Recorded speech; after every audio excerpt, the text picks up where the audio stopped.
Ser Podcast. Jesús Callejo, para ti es un programa especial, ¿a que sí? ¿Qué tal, Nacho? Para mí ya sabes que todos los programas y todos los días son especiales. Es que me lo dijo un chico por correo electrónico y dije, anda, toma.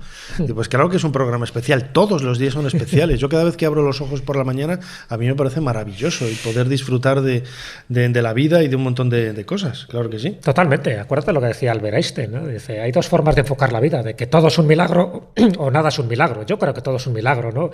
El hecho de que cada día es un auténtico, no solo regalo, sino una sorpresa. Nunca sabes lo que te va a deparar. Hay una especie de planteamiento, en este caso hacer un programa estupendo aquí en Puente Viesgo, pero luego surge improvistos y surge lo que es la magia y la chispa de la vida, que no tiene nada que ver con la Coca-Cola, pero tiene que ver también con estos momentos únicos e irrepetibles como este que vamos a vivir ahora. Además, hablando de cuevas, hay muchas, ¿no?, cuevas en Cantabria. Y realmente hay una que quizás es el icono, ¿no?, a partir del cual surge toda la historia, o por lo menos es una marca, ¿no?, de esa historia que relaciona Cantabria con la prehistoria, que es Altamira, ¿no? Totalmente. De hecho, cuando se descubrió, ya sabes que está rodeada de polémica porque los arqueólogos, los antropólogos, los científicos más importantes de la época pensaban que eso era imposible, que lo hubieran hecho hombres del Paleolítico. Luego ya tomaron cuenta de su error, de un error que el pobre Marcelino Sá de Sautuola pues le amargaron la vida un poco. Aquí lo tenemos. Delante ahí la tenemos, ahí en el Playmobil, no podían faltar los Playmobil, ¿no? Y María aquí, a punto de ver los bueyes, ahora los veremos. Los bueyes, así que sí que Altamira sí que marcó un aldabonazo de conocer esa prehistoria, de conocer que nuestros antepasados fueran homo sapiens o incluso fueran neandertales, porque sabes que se están haciendo dataciones donde la antigüedad de muchas de las pinturas se remontan a 64.000 o 65.000 años. Lo que sí está claro es que tenían un pensamiento simbólico. Yo diría que incluso tenían un pensamiento mágico. Y eso queda expresado en esas pinturas rupestres, en esos ideogramas, en esos tectiformes, en esos bóvidos, en esas manos. Es decir, estamos hablando de un código secreto muchas veces que desconocemos, pero que si somos capaces un poco de ponernos en su mentalidad, lo cual es difícil, sí que empezaremos a entender que ellos estaban muchísimo más vinculados a la naturaleza, a las cuevas, al inframundo y también a ese concepto cósmico y sagrado que tenían de la cueva, porque la cueva, no lo olvidemos, era también un santuario, además de una vivienda. Entonces, Altamira fue un poco esa puerta abierta que sirvió para darnos cuenta de que nuestros antepasados eran mucho más inteligentes de lo que pensamos, que pintaban de maravilla y efectivamente, como se ha especulado, posiblemente muchas de las pinturas no fueran hechas por hombres, sino por mujeres. Bueno, pues tenemos aquí, como hacemos siempre, Jesús Callejo, crononauta, el teclado de nuestro cronovisor. ¿Cuál es la fecha a la que nos piensas hacer viajar en el tiempo en esta ocasión? La fecha es el 24 de septiembre de 1879.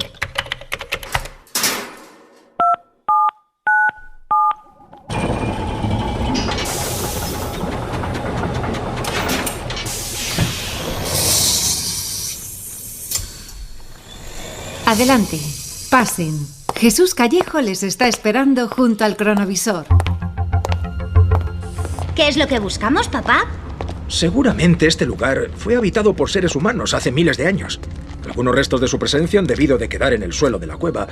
Solo hay que remover un poco para extraerlos y comprobar cómo han... María. María, ¿estás ahí? Te dije que no te separaras. ¿Dónde estás? ¡Mira, papá! ¡Bueyes! ¿Cómo dices? Mira, papá, bueyes. Jesús, acabamos de ser testigos de una de las frases más emblemáticas casi de la historia de la arqueología, como ese célebre cosas maravillosas, ¿no?, que dijo Howard Carter hace ahora 100 años, ¿no?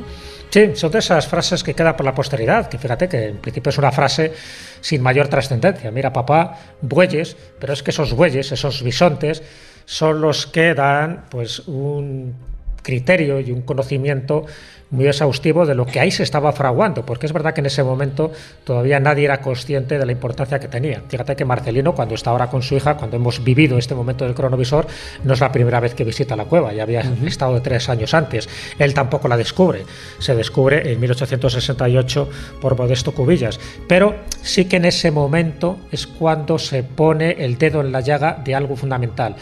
Marcelino que él además estaba interesado en muchísimas más facetas, o sea, no solo le interesaba la prehistoria, sino que, en fin, que es el que planta, por ejemplo, el primer eucalipto en Cantabria y tantas cosas. Pero él, a partir de ese momento, dice: voy a dedicar mi vida a algo que yo considero que es trascendental, no solo para Cantabria, sino también para el resto de España, incluso para el resto del mundo.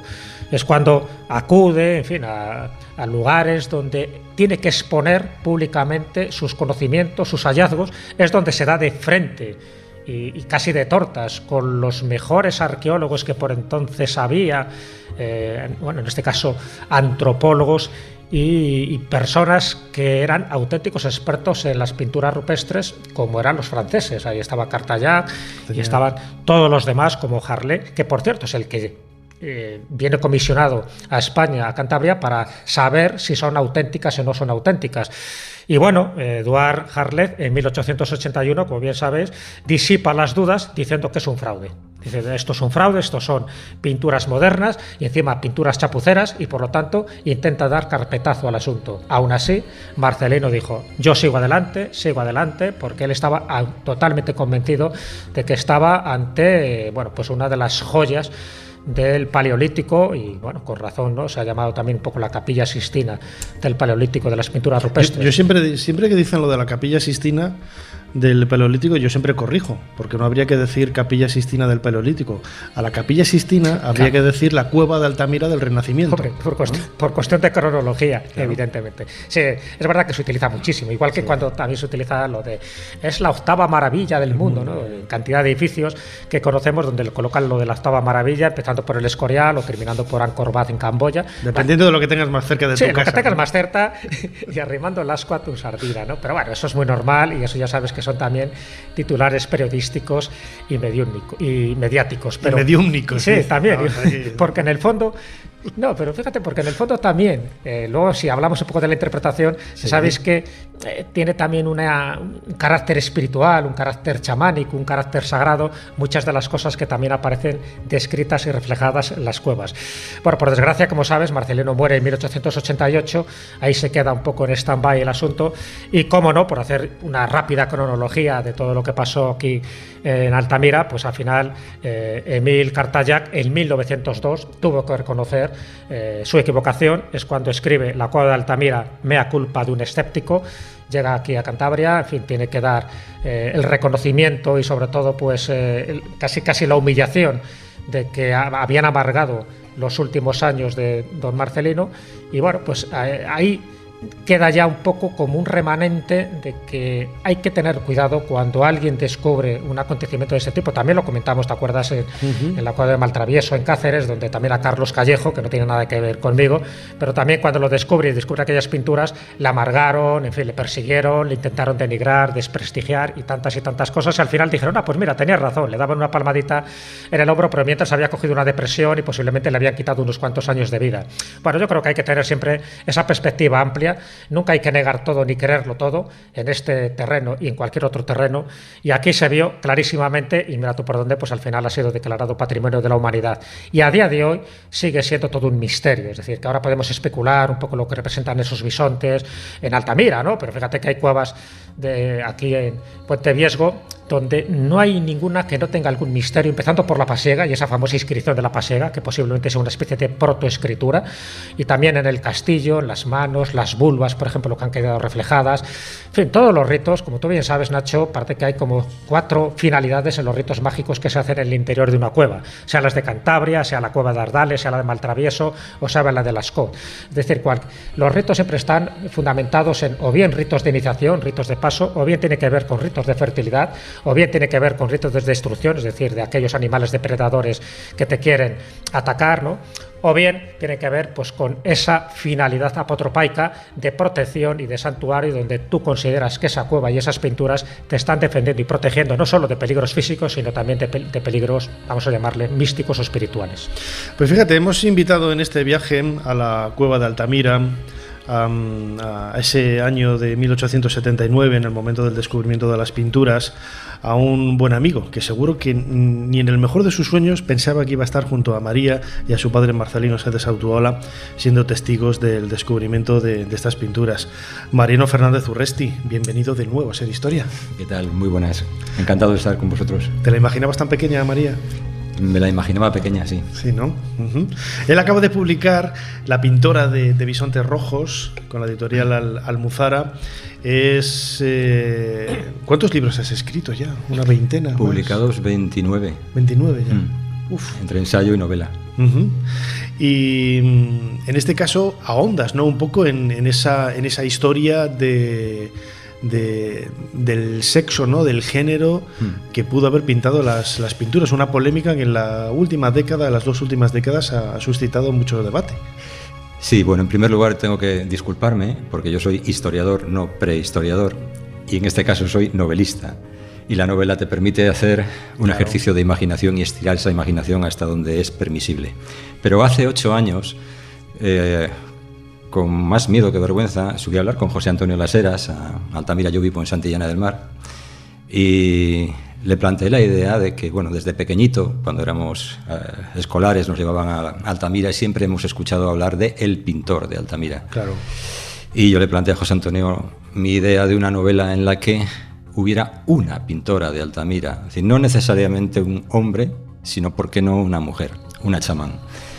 Para mi sorpresa, José Antonio acogió la idea con mucho cariño, me orientó en las lecturas para poder confeccionar la vida cotidiana de lo que pudo haber sido aquella época en Altamira, pero por distintas razones y porque surgieron otros proyectos, la novela fue quedando pendiente hasta que 8 años más tarde la recuperé, y fue Pilar Fatás, la actual directora, quien todavía con más entusiasmo por aquello de este movimiento de Pass Woman que ahora hay para, digamos, posicionar realmente a la mujer en la historia, pues encontró la posibilidad de ayudarme, le selló el manuscrito, lo corrigió en la medida en que fue posible hacerlo, y surgió La pintora de bisontes rojos. Fíjate, él, una vez hablando con un prehistoriador, él me comentaba, ¿no?, que la idea de que habían sido hombres, ¿no?, los que habían pintado las pinturas, ¿no?, valga la redundancia, que aparecen en las cuevas, es que, claro, los estudios que se han podido hacer ahora a través de pueblos a través de la etnografía, en pueblos entre comillas primitivos, ¿no?, que viven aislados en lugares de selvas o de desiertos, que apenas tienen contacto con la cultura contemporánea, con la cultura más moderna, siempre son hombres, ¿no?, los que realizan ese tipo de trabajos, ¿no?, y se deduce que desde la prehistoria podría ser este el caso, ¿no? Pero cuando estuvimos haciendo, ¿verdad, Jesús, el programa en la cueva de Maltravieso, muchas de las manos, algunas se ve que por la propia morfología son femeninas, ¿no? Lo que nos está hablando precisamente, hay que abrir esa puerta, esa posibilidad, lógicamente. Mira, es que en líneas generales la visión de la historia, no de la prehistoria, de la historia en general, es muy masculina, muy patriarcal. Antes, hemos tenido la oportunidad de escuchar aquí a una ministra. En la época en la que Marcelino Sáenz de Sautuola descubre, o por lo menos publicita, la presencia de las pinturas en Altamira de los bisontes, había un ministro, Manuel Orobio, ministro de Fomento, que había dictado la llamada segunda cuestión universitaria, que prohibía que en las universidades se estudiaran preceptos, conceptos que chocaran frontalmente con las ideas que preconizaba la Iglesia. Por tanto, a veces todo esto siempre ha sido o siempre ha parecido, es que siempre ha parecido que la visión de la historia ha sido estrictamente patriarcal, y yo creo que lo que sucede en la prehistoria ha sucedido en muchos aspectos del arte. Hay muchas artistas, y la novela no solo reivindica a esta chamán que yo imagino, sino a otras pintoras que a lo largo del Renacimiento, de la Edad Media, Ende, por ejemplo, han pasado sin pena ni gloria, aunque habían necesitado y habían tenido en puridad que haber sido glorificadas en su justo término porque habían hecho verdaderas obras de arte. De manera que La pintora de bisontes rojos es también un ejercicio de justicia social. Jesús. Sí, bueno, tu novela, que por cierto es una novela magnífica, muy bien documentada, y bueno, y además has tenido el parabién de los grandes expertos que han dicho que prácticamente has dado en el clavo. las suposiciones, ¿no? Porque evidentemente siempre tenemos que hablar de teorías, es imposible saber exactamente qué es lo que pensaban y qué es lo que querían plasmar, pero bueno, sí hay datos más o menos objetivos para pensar lo que se pretendía, y evidentemente tu novela, como buen ensayista, como buen investigador que eres, también está basado en tus lecturas, y una de las lecturas es un libro que tenemos en común porque lo hemos utilizado también en nuestras diversas investigaciones, que es Chamanes en la prehistoria, de Jean Klotz y de David Lewis Williams, ¿no? Dos personas que intentaron dar una interpretación, ellos llamaban neuropsicológica, a este tipo de pinturas. ¿Nos podías un poco contar en qué consiste, qué es lo que intentaban ellos reflejar siempre alrededor de esos trances chamánicos y la ingesta, ¿no?, de algún tipo de sustancias psicotrópicas?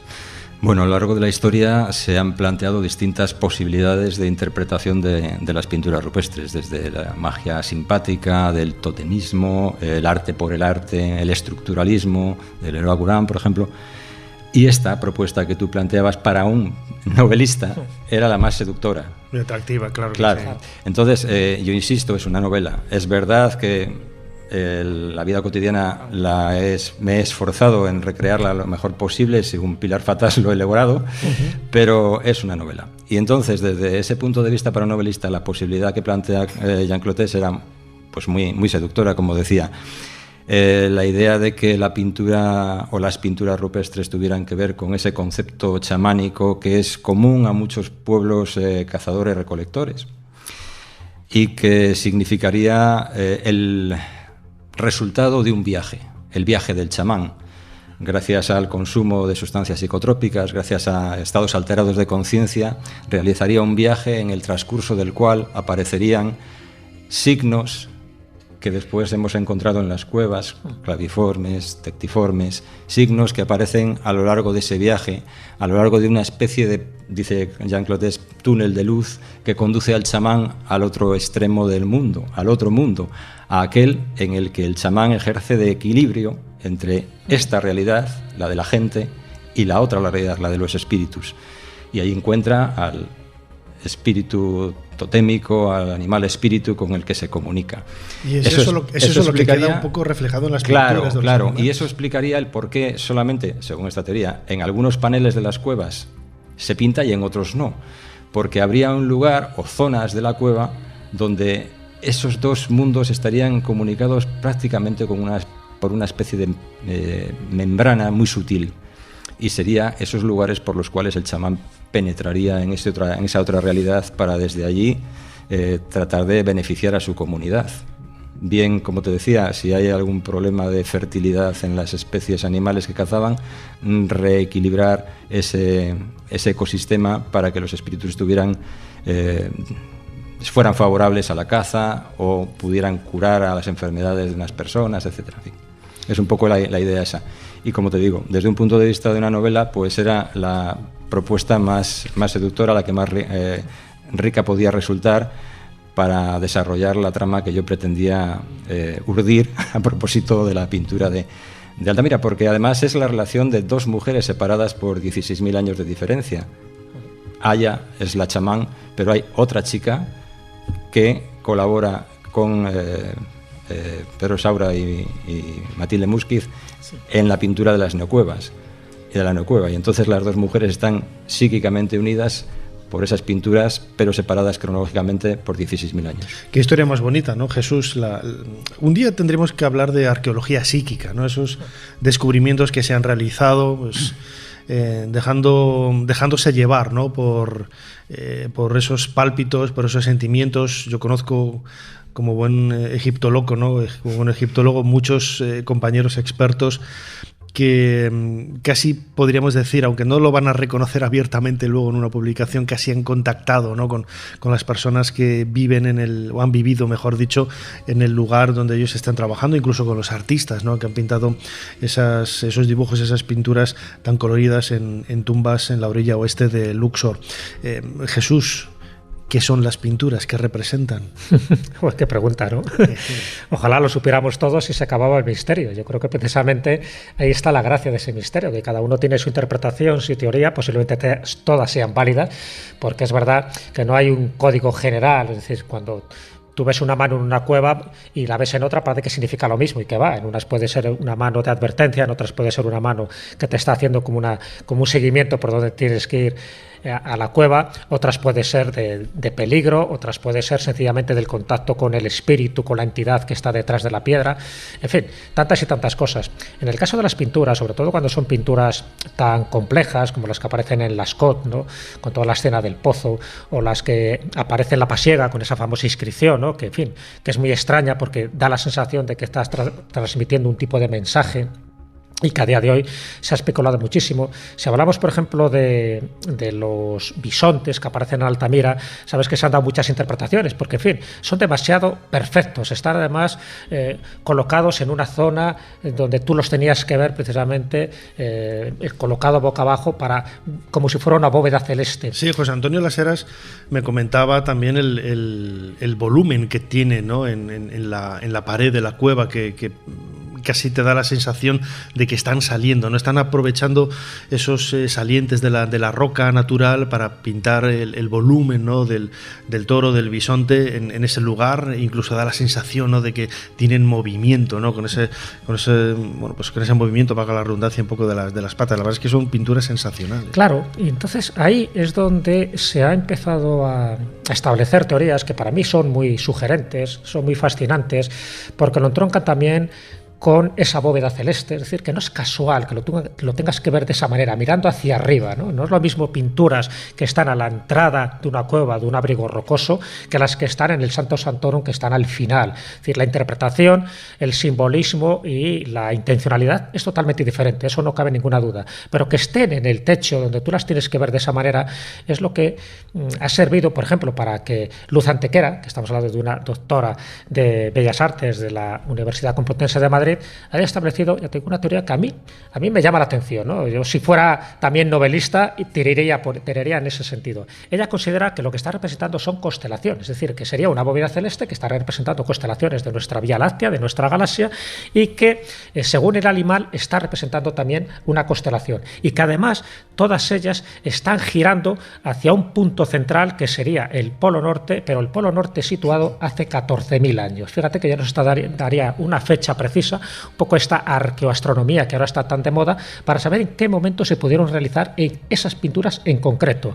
Y, por ejemplo, Luz Antequera lo que te establece es que el caballo, cuando aparece el caballo dentro de ese techo, estaría presentando a la constelación de Pegasus.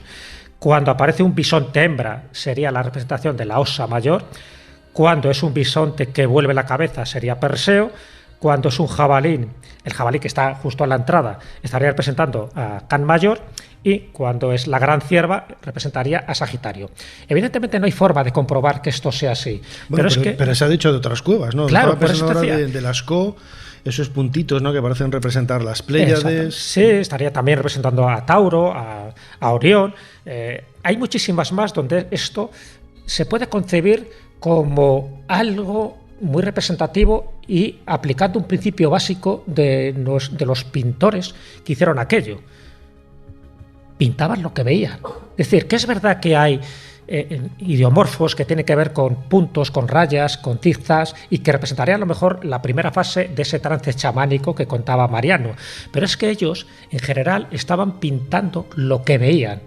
Y claro que veían las constelaciones, claro que veían, en fin, los cambios, ¿no?, de esas constelaciones según la época del año. En el Castillo, también por citar otra cueva de Cantabria, en Puente Viesgo, sabes que hay también muchos de esos puntos se han datado en 40.800 años, ni más ni menos. Bueno, pues también algunos historiadores y algunos investigadores consideran que algunos de esos puntos están representando la constelación de Corona Borealis. Todas ellas en el hemisferio norte, evidentemente. No puede haber constelaciones del hemisferio sur porque desde aquí no se veían. Bueno, pues si sumamos Lascaux, si sumamos Altamira, si sumamos el Castillo, ¿por qué no? ¿Por qué no pensar que posiblemente también tenían ese conocimiento, un conocimiento profundo, astronómico, lo representaban de esa manera y además tú lo tenías que ver de esa forma, como si estuvieras mirando al cielo, pero en el interior de la cueva, en el interior del útero, en el interior del santuario? Bueno, pues ahí tienes una hipótesis que para mí, ya te digo, me parece fascinante. Mariano, en este programa que estamos haciendo en el Centro de Arte Rupestre de Cantabria, aquí en Puente Viesgo, hablar de cuevas es hablar también del mundo chamánico, que tú reflejas muy bien en tu novela. Almuzara, la pintora de bisontes rojos, y también de esa introspección interior y exterior, ¿no? Porque claro, es prehistoria porque no hay textos, de ahí el nombre, ¿no? No hay documentación escrita, pero claro, todo eso marca un poco el esfuerzo que tenemos que hacer para poder meternos en su cabeza, ¿no? E intentar comprender cómo pensaban, y la interacción que tenían con la naturaleza era infinitamente mayor a la que podemos tener nosotros, que solamente salimos los fines de semana a respirar aire fresco por los bosques, a dar un paseico y poco más, ¿no? Sí, Puente Viesgo juega también, las cuevas de aquí, de donde estamos en este momento, juegan también un papel importante en la novela. Uno de los personajes para mí más entrañables justamente era el que yo imaginaba, chamán, que vivía en la época en la que se estaban pintando los bisontes aquí, en el castillo. Una de las cosas, Nacho, que sucede cuando uno entra en cualquier cueva, más allá de las interpretaciones de las pinturas, más allá de que yo no sea prehistoriador, sino solo historiador, pero más allá de todo eso, una persona convencional, cualquiera, lo que siente es un estremecimiento brutal. Es decir, siente que se está apelando a algo muy íntimo, muy antiguo, ancestral, y que guarda relación con nosotros. De una manera, como te digo, casi animal. El estremecimiento que provoca cualquier pintura rupestre es inigualable e inimitable. Ni siquiera para mí, que soy un extraordinario admirador de Miguel Ángel Buonarroti, ni siquiera la Capilla Sixtina, que comentábamos antes. Eso por un lado, es decir, eso en cuanto hace referencia al arte, pero la propia ubicación de la cueva no parece ser elegida al azar necesariamente. A veces sí, por las circunstancias geográficas, de necesidad de caza, etcétera, o por la necesidad de estar mejor defendido ante las adversidades de toda índole. Pero no creo que sea solamente esa la causa por la cual se elegía una cueva. Creo que las cuevas también guardan relación con eso que acabamos de decir, es decir, con un poder telúrico tremendo que hace que cuando entramos en ellas, como te he dicho antes, nos desvistamos espiritualmente. Estamos en un sitio mágico de verdad, sagrado de verdad. La misma sensación que uno puede tener cuando entra en una catedral gótica y lo primero que hace es enervar la columna, mirar hacia arriba, lo que dirían los orientales, que es enderezar la kundalini, ¿no? Es decir, estamos sometidos a una energía tremenda en una catedral gótica. Pues yo siempre he dicho que el castillo es una catedral gótica de la prehistoria. Y eso es algo que cualquier persona con una mínima sensibilidad, es decir, no hace falta ser un sensitivo, sino simplemente una persona normal, se siente pequeño, empequeñecido y, como te he dicho antes, desvestido una vez que traspasas el umbral de una cueva prehistórica donde ha vivido esta gente y ha pintado de esa manera. Creo que todas las personas que están aquí, sin que yo sea muy listo, están de acuerdo conmigo. Desde luego que sí. El otro día le comentaba a mi hermano, que está aquí presente, cántabro de adopción, asturiano de nacimiento y de paso leonés también. Había que hablar de León, Jesús, claro que sí, por favor. Que cuando éramos pequeños yo no me acuerdo de nada, pero me decía mi padre que habíamos estado en la cueva de Altamira, pero éramos tan críos que no tengo percepción ni recuerdo de ello, ¿no? Cuando estaba abierto al público, y luego comentaban por aquí también, y la gente entraba fumando y todo, ¿no? Sí. Bueno, pues ya no es así, pero sí que es cierto, ¿no? Las otras veces que he tenido la posibilidad de entrar en cuevas, la verdad es que los sentimientos son muy especiales, ¿no? Son muy especiales porque te hacen viajar en el tiempo de forma inconsciente, ¿no? a un pasado remoto, a un pasado trascendental del que no somos conscientes, ¿no? Pero que está ahí, está muy vivo, y es lo que nos convierte un poco en seres humanos. Todo ello es quizás lo que trasciende alrededor de estas cuevas de Cantabria, estas cuevas maravillosas.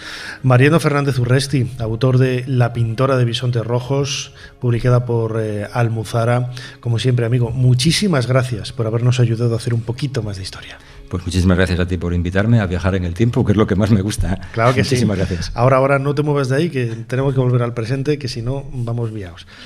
Jesús Callejo, como siempre, crononauta, muchísimas gracias una vez más por habernos ayudado a hacer un poquito más de historia. Un poquito más de historia y de prehistoria. Claro, muchísimas gracias a ti, muchísimas Nacho. Gracias. Suscríbete a Ser Historia.